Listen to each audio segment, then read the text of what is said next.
ask Professor Schortgen to his presentation, please.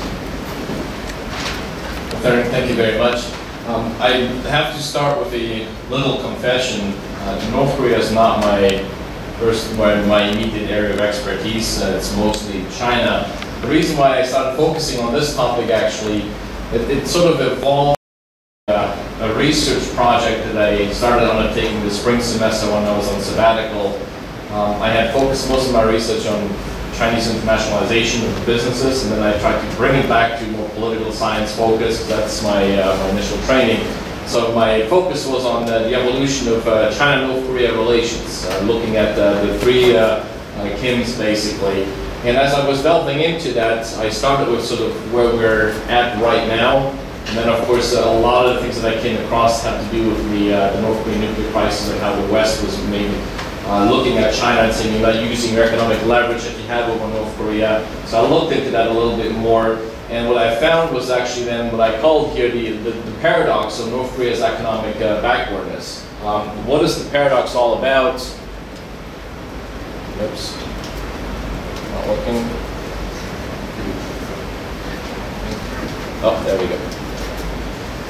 If you look at this chart here, it shows you the GDP, gross domestic product, comparing North Korea and China. They had to put it on a logarithmic scale, otherwise North Korea would essentially be flatlining.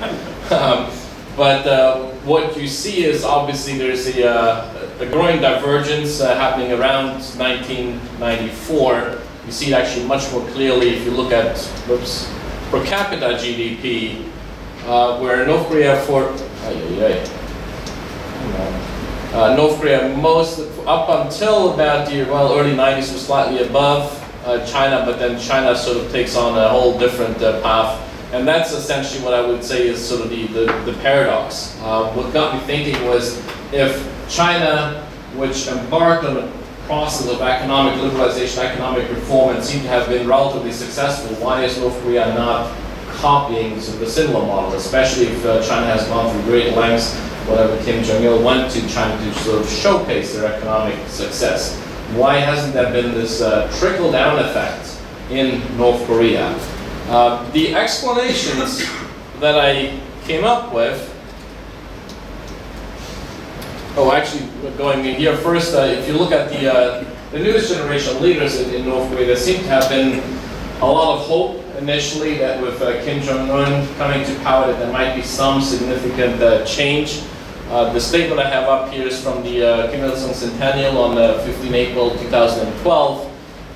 And in it, Kim Jong-un seemed to sort of suggest that there might be some improvement when he says that our party's resolute determination to let our people, who are the best in the world, not tighten their belts again and enjoy the wealth and prosperity of socialism as much as they like.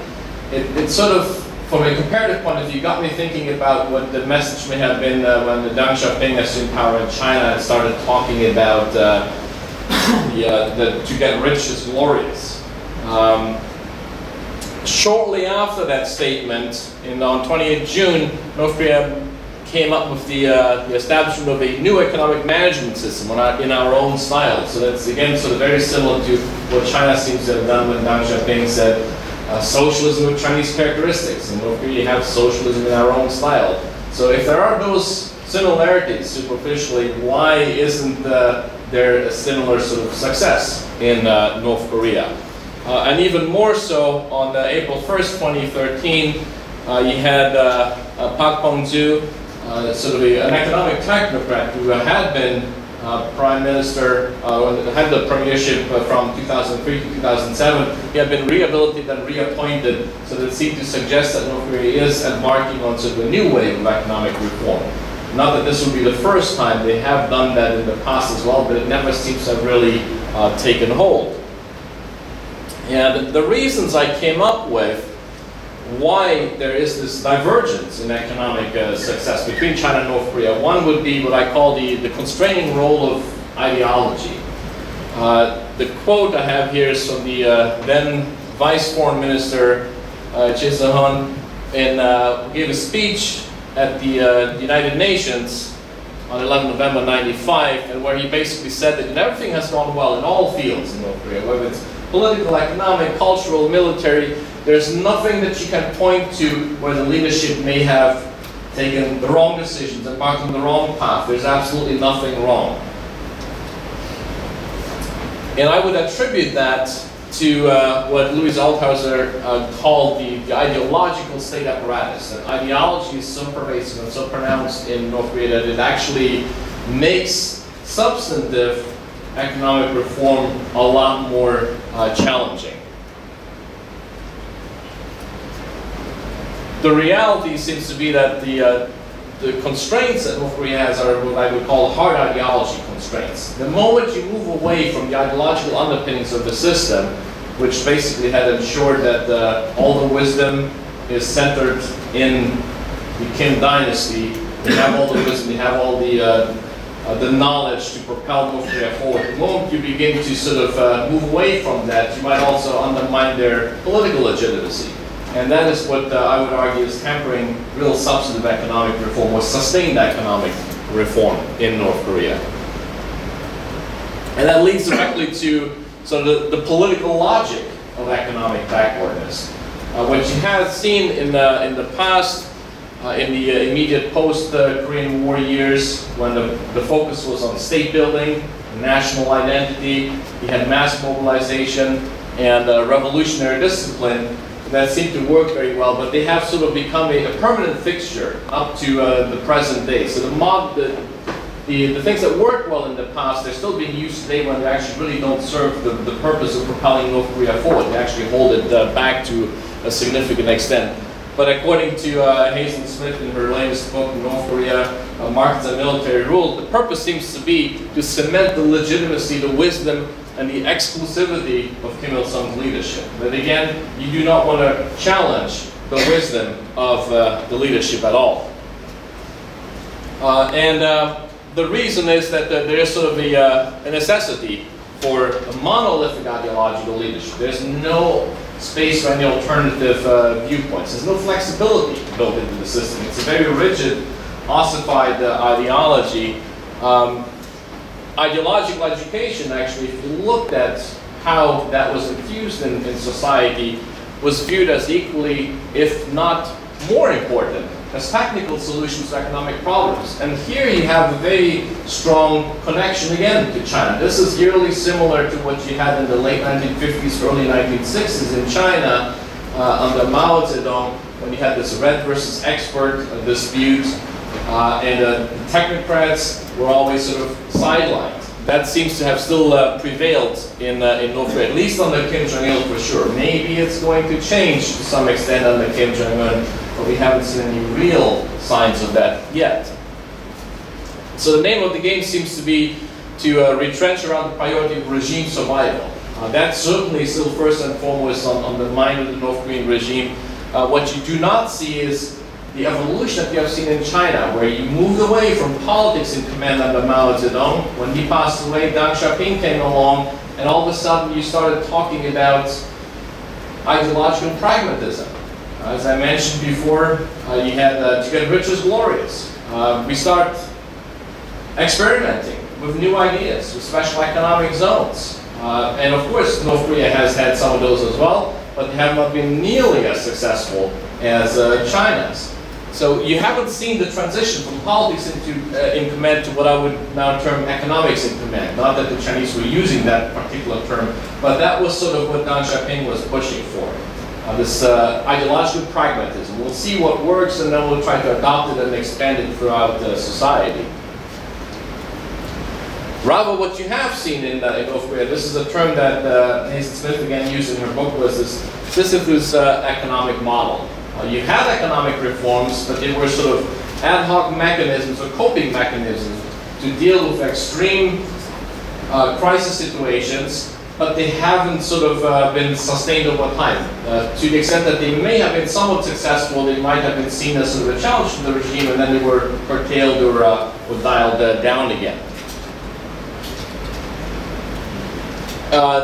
The biggest concern point, and this is really the irony, if you look at it from a political legitimacy point of view, if you have a regime you have the third generation of leaders in North Korea. Kim Jong-un really doesn't seem to have the kind of legitimacy going into the job as his father had, who had been groomed for high office for 17 plus years or so. He came essentially in without any expertise, any real base. So he doesn't have the flexibility to experiment first and foremost. But the irony is that if the economy is not doing well, and this is again the parallel to China. The Chinese, under Deng Xiaoping, they realized in order to overcome the excesses of the Maoist rule, now we have to focus our political legitimacy on economic development, economic reform. The irony in North Korea seems to be that if they do that, in a very interesting way, they actually will undermine the vested interest in the system that they have had up to now. There are very powerful vested interests that do not want to see any change. The military might be one of them. So if you push for a program that actually would help you to build more legitimacy, ironically, you would also undermine your very legitimacy. Which sort of got me to the question in the end, well, what is the road forward? And I'm not using sort of this literature that has been talked about before in the early presentation about the pending North Korean collapse. I'm also not focusing on that. Sort of the Bruce Cummings had talked about this. When is the statute of limitations running out, and consistently being wrong about predicting North Korean collapse. So I'm not focusing on that. But the question would be, well, what do we need to see in order for North Korea to embark on sustained economic reform? Economic reform that actually will take hold and will put North Korea on a path to relative success. And I'm not even sure if it will be the China model. Most likely it would have to be significantly tweaked. But even if it were something similar, would it require a move away from the personality cult that seems to still prevail in North Korea to something that you might call a developmental dictatorship? If that's the term you want to use to describe China under Deng Xiaoping. Certainly was a term that was used to describe the political model in South Korea under Park Chung-hee as well. That, of course, would require that maybe the Kim dynasty's role is no longer as cemented. They're no longer at the center of power, but it's the party overall that might assume influence. Is that something that we will see happening in North Korea? That seems to me, at least, sort of the only way to really propel economic reform forward. Unless you have a leader in power who is operating on very strong political fundamentals, who doesn't have to worry about his political legitimacy, who can easily sideline his opponents. Kim Jong-un seems to be on the right track doing that over the last couple of years. But does it give him the legitimacy or the comfort to really sort of push economic reforms forward?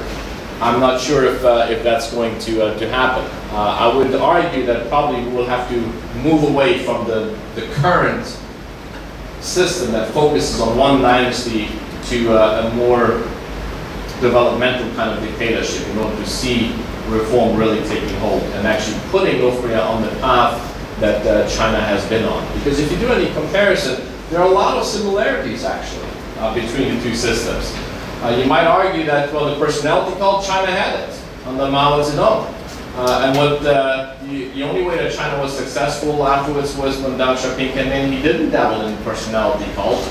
He was certainly very sort of autocratic, dictatorial. The Communist Party was at the time still, but you began to see an ideological flexibility. And in North Korea, I think what is holding them back is if the whole political ideology is sort of the foundation, that nothing can be wrong with the Kim dynasty. Now if you say, well, actually, let's change that ideology, the message will be indirectly or directly, actually, that, well, something was wrong all along. And what does that do to your credibility, to your legitimacy? So that, I think, is what is holding them back. And the only way to change that is to move the Kim dynasty out of the center of power. So that's sort of the questions that I'm looking at right now. My paper is still very much a work in progress. It's not a finished paper yet, because I just sort of started focusing on this topic. So I'd be very happy to get any constructive feedback, criticism, or suggestions moving forward. And that's all I have.